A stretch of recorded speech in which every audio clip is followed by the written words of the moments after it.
പ്രധാനമന്ത്രി നരേന്ദ്രമോദി സംസാരിക്കുകയാണ് തത്സമയം. इसलिए मैं हृदय से ऐसे सभी व्यक्तियों से माफी मांगते हुए इस पुण्य अवसर पर देश के कोने कोने से जुड़े शंकराचार्य, ऋषिगण, महान संत परंपरा के सभी अनुयायी, आप सबको यहीं से प्रणाम करके मैं आपका आशीर्वाद मांगता हूं.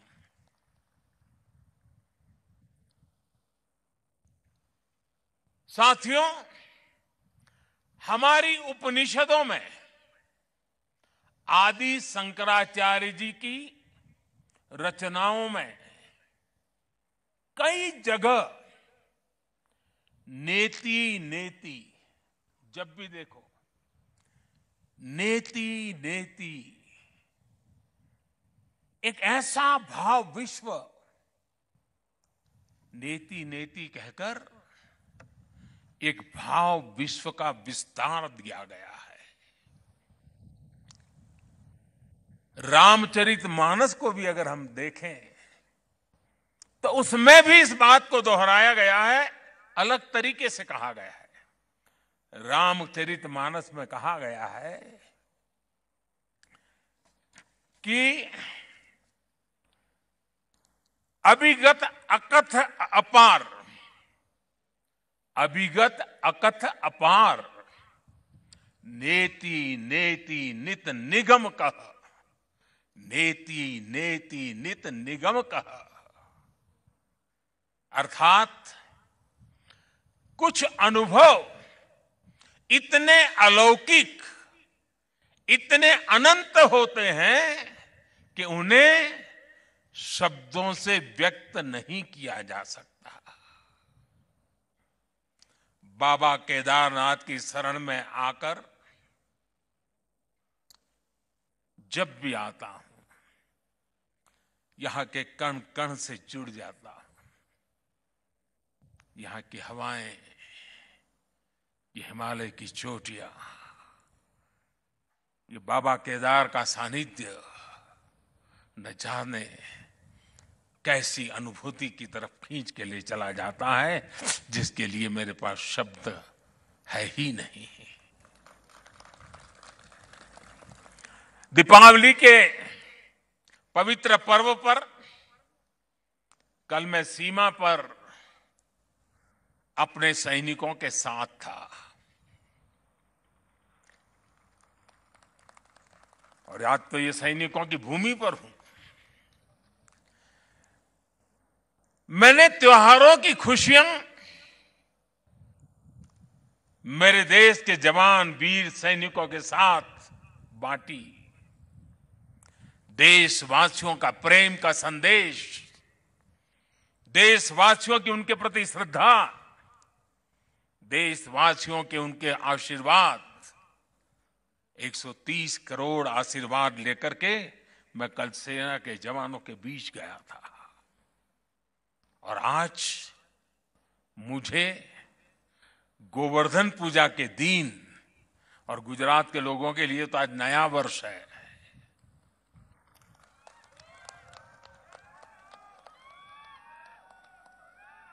गोवर्धन पूजा के दिन केदारनाथ जी में दर्शन पूजन करने का मुझे सौभाग्य मिला है.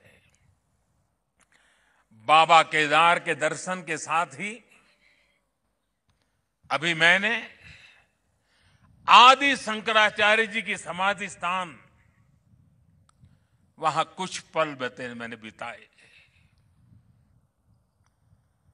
एक दिव्य अनुभूति का वो पल था.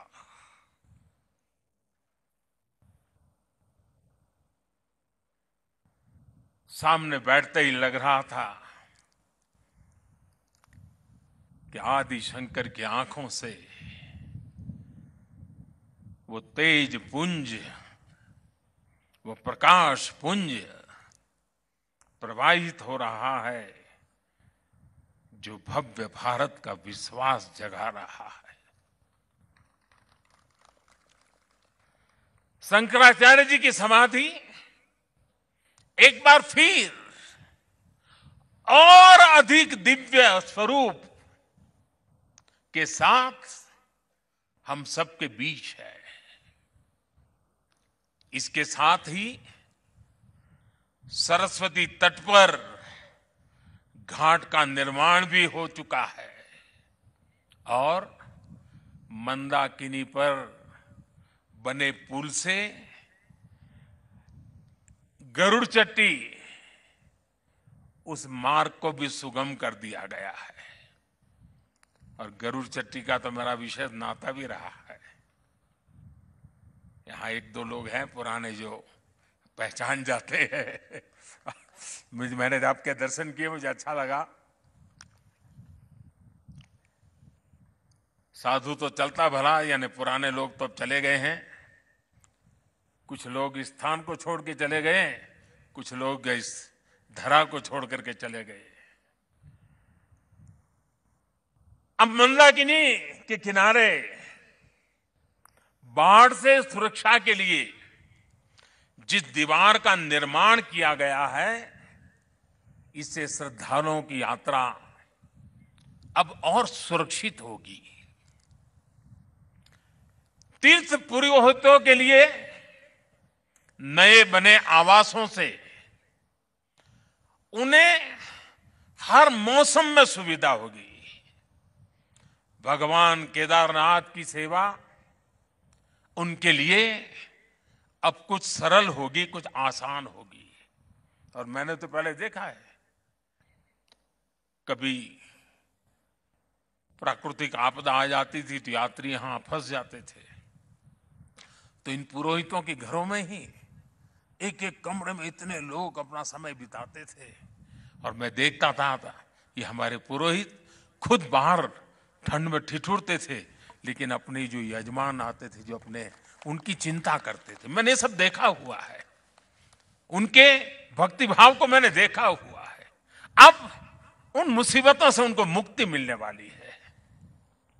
साथियों, आज यहां यात्री सेवाओं और सुविधाओं से जुड़ी कई योजनाओं का शिलान्यास भी हुआ है। पर्यटक सुविधा केंद्र का निर्माण हो, यात्रियों की और इस इलाके के लोगों की सुविधा के लिए आधुनिक अस्पताल हो, सारी सुविधाओं वाला अस्पताल हो, रेंज सेंटर हो, ये सभी सुविधा श्रद्धालुओं की सेवा का माध्यम बनेगी। उनके तीर्थाटन को अब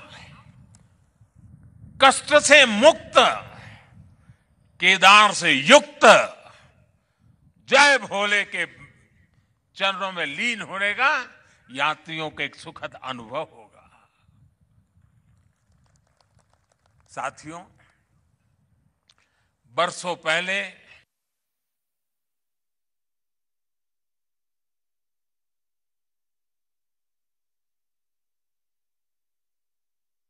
नुकसान यहां हुआ था, वो अकल्पनीय था।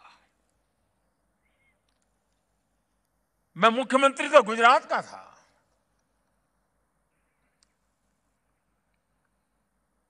लेकिन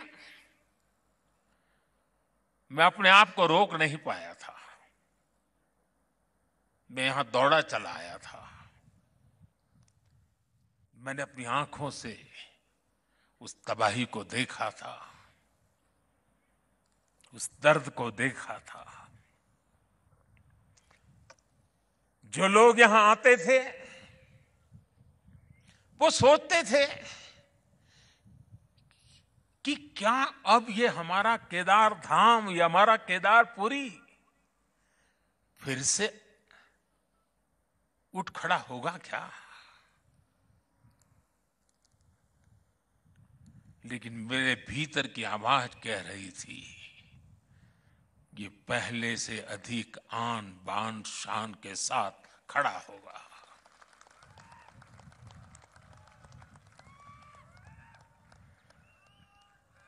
और ये मेरा विश्वास बाबा केदार के कारण था, आदि शंकर की साधना के कारण था, ऋषियों मुनियों की तपस्या के कारण था, लेकिन साथ साथ कच्छ के भूकंप के बाद कच्छ को खड़ा करने का मेरे पास अनुभव भी था।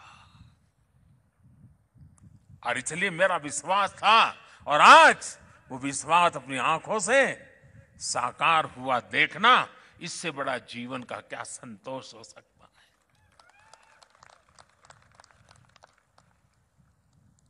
मैं इसे अपना सौभाग्य मानता हूं कि बाबा केदार ने, संतों के आशीर्वाद ने, इस पवित्र धरती ने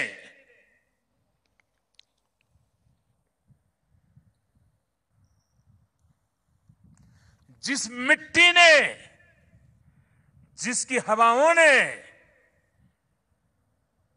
कभी मुझे पाला पोसा था, उसकी सेवा करने का सौभाग्य मिलना, इससे बड़ा जीवन का पुण्य क्या होता है।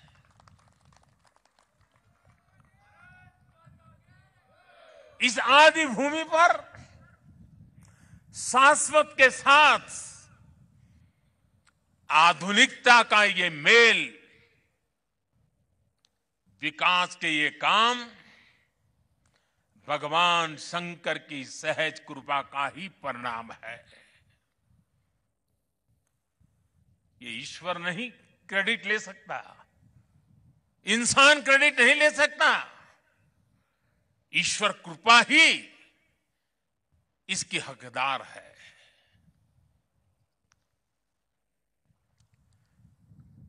मैं इस पुनीत प्रयासों के लिए उत्तराखंड सरकार का, हमारे ऊर्जावान नौजवान मुख्यमंत्री धामी जी का, और इस कामों की जिम्मेदारी उठाने वाले सभी लोगों का भी आज हृदय से धन्यवाद करता हूं, जिन्होंने एड़ी चोटी का जोर लगा करके इस सपनों को पूरा किया है। मुझे पता है यहां बर्फबारी के बीच भी किस तरह, यानी पूरा साल भर काम करना मुश्किल है, यहां बहुत कम समय मिलता है, लेकिन बर्फबारी के बीच भी मेरे हमारे श्रमिक भाई बहन जो पहाड़ों के नहीं थे, बाहर से आए थे, वे ये ईश्वरीय कार्य मान करके बर्फ वर्षा के बीच भी, माइनस टेम्परेचर के बीच भी काम छोड़ करके जाते नहीं थे, काम करते रहते थे, तब जाकर के ये काम हो पाया है। मेरा मन यहां लगा रहता था, तो मैं बीच बीच में ड्रोन की मदद से, टेक्नोलॉजी की मदद से, मेरे दफ्तर से यहां का पूरा मैं एक प्रकार से वर्चुअल यात्रा करता था। लगातार मैं उसकी बारीकियों को देखता था, काम कितना पहुंचा, महीने भर पहले कहां थे, इस महीने कहां पहुंचे, लगातार देखता था।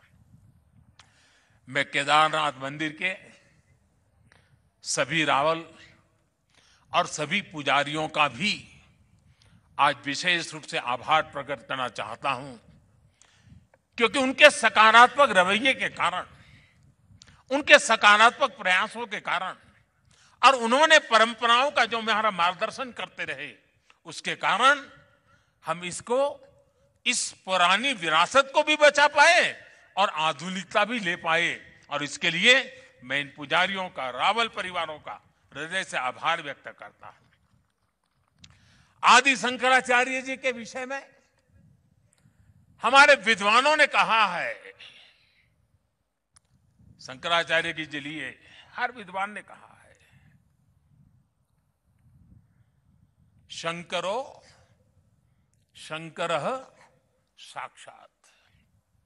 अर्थात आचार्य शंकर साक्षात भगवान शंकर का ही स्वरूप थे।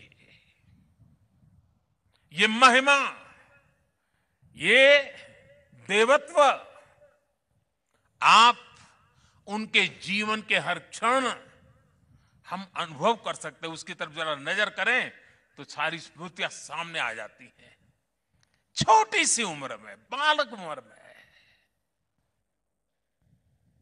अद्भुत बोध,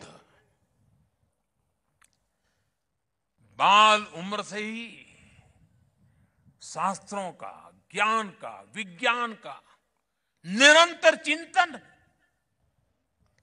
और जिस उम्र में एक साधारण मानवी साधारण रूप से संसार की बातों को थोड़ा देखना समझना शुरू करता है, थोड़ी जागृति का प्रारंभ होता है, उस उम्र में वो वेदांत की गहराई को, उसके गुढ़ार्थ को सांगोपांग विवेचन, उसकी व्याख्या अविरत रूप से किया करते थे। ये शंकर के भीतर साक्षात शंकरत्व का जागरण के सिवा कुछ नहीं हो सकता है।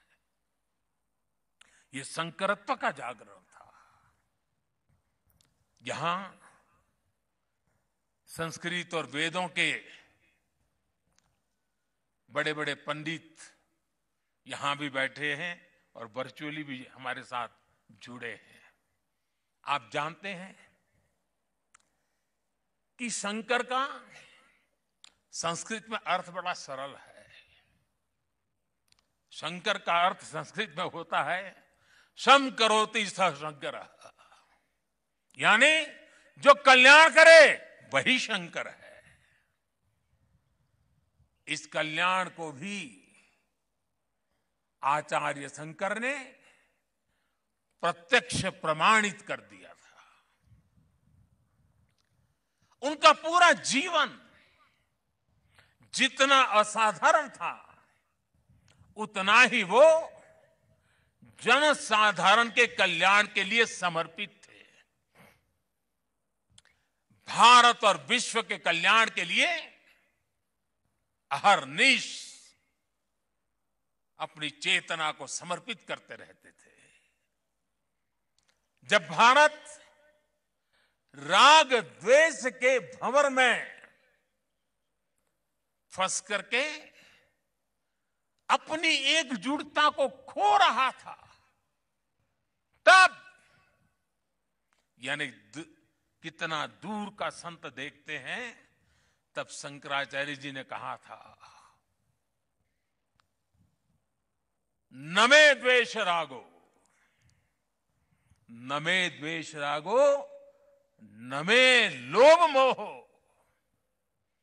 मदो नैव मैं नैव मात्सर्य भाव। अर्थात राग द्वेष, लोभ मोह, ईर्ष्या, अहम,